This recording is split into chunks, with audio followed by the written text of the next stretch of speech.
Hello and welcome to the One Life Church devotional series where we cover the entire Bible in 20 months. Well, today's chapters are 1 Corinthians chapter 13 and 1 Kings 5. Now, as I read these chapters, this verse comes to mind. Galatians 5 verse 6 says, "Now the only thing that counts is faith expressing itself through love." Because the Bible is full of many men and women of faith. But God says that alone isn't enough. It's faith expressing itself through love. So what about Solomon? Verse 1 of 1 Kings chapter 5 says, Solomon contacted Hiram, king of Tyre, and said to him, "Look, you were good mates with my dad over all these years, and so what I need from you is cedars from Lebanon. I need you to give them to me so I can build the temple," because as you know, my dad wasn't able to build the temple. He says, "I'm happy to pay you the wages that you need for your laborers. I'll put my laborers alongside yours." And so a very impressive operation is set up there. The king of Hiram says, "Fine, I'll chop all my cedars down. I'll float them down on the Mediterranean." Can you imagine logs being floated in from one country to another just by putting them on the ocean and building them together in rafts? They were quite amazing, technically. But Solomon puts a very impressive team together. He puts 10,000 men in shifts every 3 months. So you're home for 2 months, you're working for a month. In addition to that, that's 30,000 laborers helping with the chopping of the trees.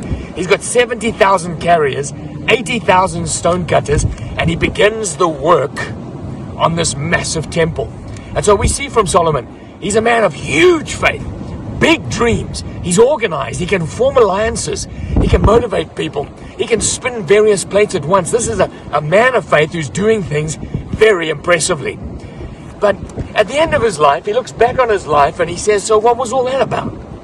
Galatians 5 says, the only thing that counts is not only faith, it's faith expressing itself through love, which takes us to our chapter in 1 Corinthians 13. In 1 Corinthians 13, Paul says, listen, if I've got the tongues of angels, but I haven't got love, I'm like a gong. If I can fathom all mysteries, I've got knowledge, I've got faith, then I am nothing without love. If I give all my possessions to the poor, surrender my bodies to the flames, and without love, I gain nothing.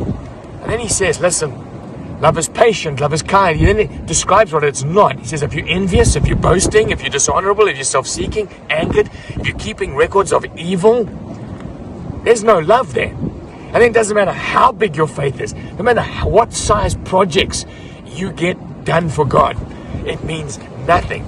And then he describes what love is all about. He says it protects, it trusts, it hopes, it perseveres. What's he describing? He's describing Jesus. That's what he's describing. And he says that it never, ever fails. Now, if you live that way, if your faith is expressed that way, by protecting and trusting and hoping and persevering, well, then that's the only thing that counts. He says, listen, while we were younger, it's like we looked in a mirror. It's like looking into this water here. I can see myself vaguely. He says, but when we mature, it's like we see face to face. What's he talking about? He's talking about seeing God face to face. And when we see God face to face, we will see things for what they are.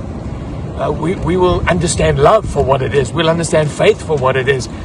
This is what he says. He says, look, when I'm young, I only know in part and I see in part.